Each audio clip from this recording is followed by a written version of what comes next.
اشاع سے اور منکر سے.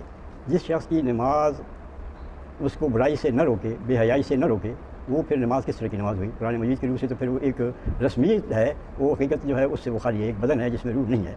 تو اقامت صلاۃ خاص طور پہ یہ ہے کہ اس کے قائم کرنے کا اہتمام کرنا. اس کے جو ضروری لوازم ہیں صرف یہ نہیں ہے کہ بس وقت اعلان ہو جائے، بلکہ یہ ہے کہ اس کے قائم کرنے کے لیے اس کے جو لوازم ہیں لوگوں کو اس کے لیے آمادہ کرنا، لوگوں کی مساجد کے لیے انتظام کرنا، مؤذن کے لیے انتظام کرنا، ان کے لیے جو اقامت صلاۃ جو اس کے فرائض بنتے ہیں ان تمام فرائض کو ادا کرنا، یہ اقامت صلاۃ ہے. تو فرمایا اگر وہ یہ کریں تو پھر قتال نہ کرو، قتال سے کم چیزیں جو ہیں ان سے کرو، ان کو روکو.